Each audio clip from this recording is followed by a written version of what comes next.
Are we filming? Is this live?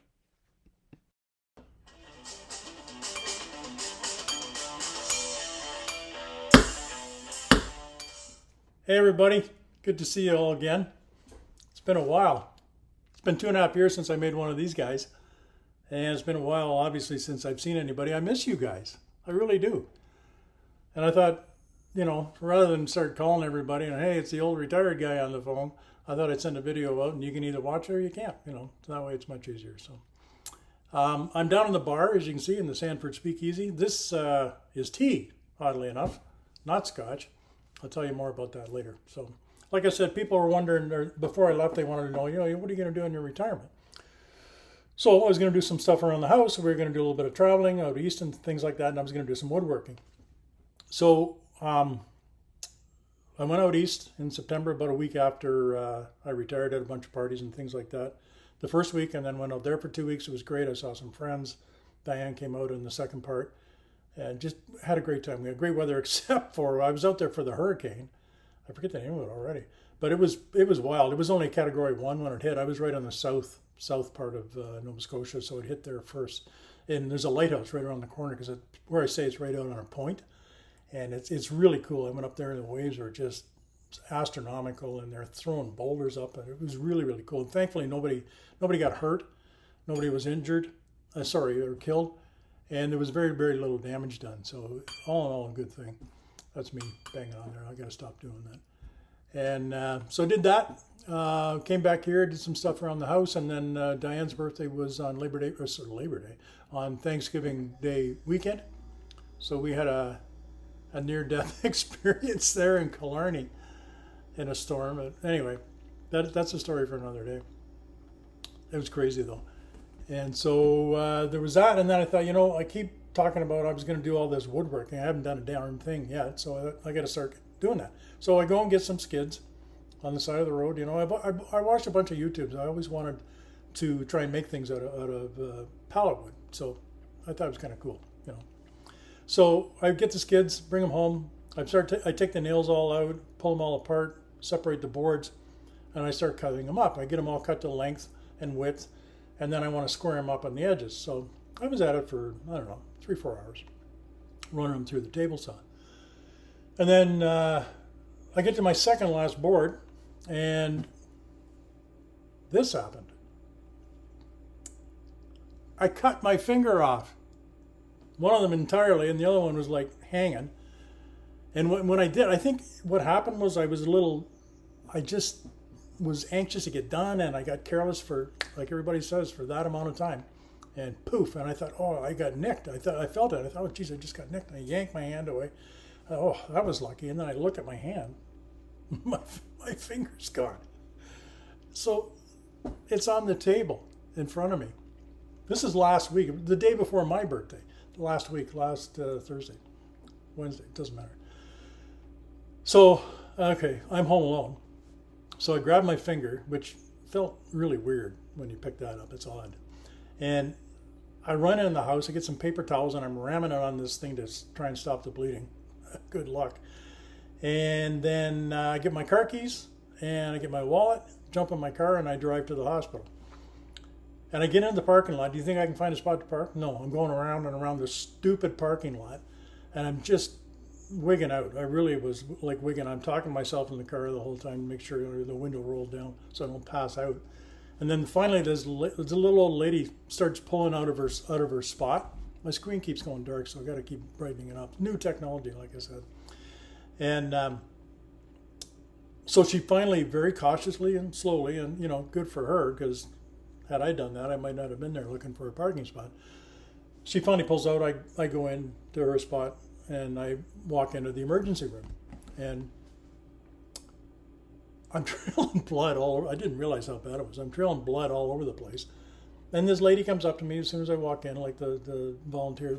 Hello, sir, do you have an emergency? I said, yeah, I cut my finger off. And she said, okay, well, just go have a seat. I go, okay. And she said, well, do you have your health card? And I said, yeah, I do. So now I'm fishing around with one hand in my wallet, trying to find this health card. And I give it to her, and she said, just go have a seat, sir. And she said, did you bring the finger with you? I said, yeah, I did. She said, okay, have a seat. Yeah, okay. So I'm waiting, like 15 minutes later, I go back up and I said, do you think that maybe we should put my finger on some ice or anything like that? And she said, oh, that's a good idea. I don't know, what, am I in a bakery here? Like, what is going on? Is this a hospital? So they take my finger and then they call me in and they start wrapping it up and tell me about this and that and asking me a bunch of questions like, you got it. Anyway, I was getting frustrated. Now the pain's really like, I'm just, I can hardly stand it. So then just go and sit down, sir. And then I got to go up and give somebody else. Anyway, it's 2 hours later. I go in. I finally get to see the doctor. Doctor is great. Terry Hatch, Dr. Terry Hatch. He's awesome. I love this guy. Very calm. Told me what was going to happen. So the nurse says to me, how's your pain level? And I'm looking at her thinking, well, you know, I cut my finger off. She said, well, is it like a 9 out of 10? And I looked at her and I said, is that a joke? Because I've only got 9 fingers left now. And this is 9 out of 10. She starts to laugh. And I said, it's most of the time it's like 7, but it shoots up to a 9 or 10 every once in a while. I was like, oh my goodness. So I said, if you got anything for the pain, I'd love it. So they give me morphine. I've never had that before. It's pretty cool. And so I had that, and then the other one's like doing this. So the doctor comes in, he said, you got to send you for x-rays. They send me for x-rays. They come back. He said, we're not going to save the one that's cut off. This is what he tells me. If you have 2 cut off, they'll save it. If you have a thumb cut off, they'll save it. Or if you're young, they'll save it. Silly me. I'm old. So I think I probably could have got him to sew it back on had he, had I pushed, but I thought, whatever. I just wanted to get it over and done with. So he stitches me all up. The nurse is cutting the stuff off again. I said, you be careful. Don't cut my finger off. She starts laughing. She can't finish, so she's got to stop. So anyway, that's what's been happening on my retirement. Certainly not what I wanted. Certainly not what I planned for, and certainly not the day before my birthday, but here we are. So anyway, I go to see the plastic surgeon on Thursday. There's my phone. Still dinging. People still want to talk to me. And I'll see what he or she says. Hopefully it's not, I don't care what it looks like. I just want it fixed and done. They're going to, like I said, this one they're saving. It's in a splint now. This one is gone. I kept the finger. I said to her, I want to keep the finger. She kind of looked at me. She said, well, Halloween's going. So we've got it in the fridge on some ice, and then we didn't know what to do with it. We don't have any formaldehyde in the house, oddly enough. So we put it in the freezer. So my grandkids were over. They didn't want to see it. I haven't seen it yet. I'm not sure I want to. Carrying it in there. I'm carrying it on the way there, and I had it on top, and it was looking at me. Anyway, it wasn't looking at me. But so that is, like I said, sorry this is so long, if you're still there. That's what's been happening. I've had a great time until last week.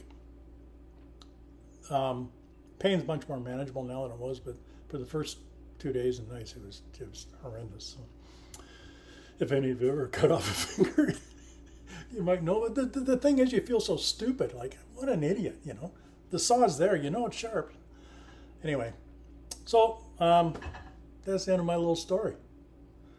Except, of course, I can't do these things without a stupid joke at the end of them. This guy's in at the hospital. He's cut off 2 fingers in a table saw accident. Doctor's stitching them all up. His were put back on because he had to. Stitching them all up, and the guy says to the doctor, will I be able to write with this? And he thinks for a minute. He says, yeah, probably. He said, but I wouldn't count on it. So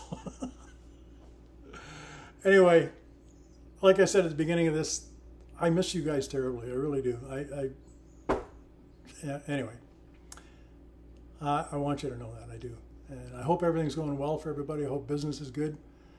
And everybody's healthy and happy. Got all their digits. And go from there. Oh, I'll leave you with this. Safety first. Take care, everybody. I'll talk to you soon.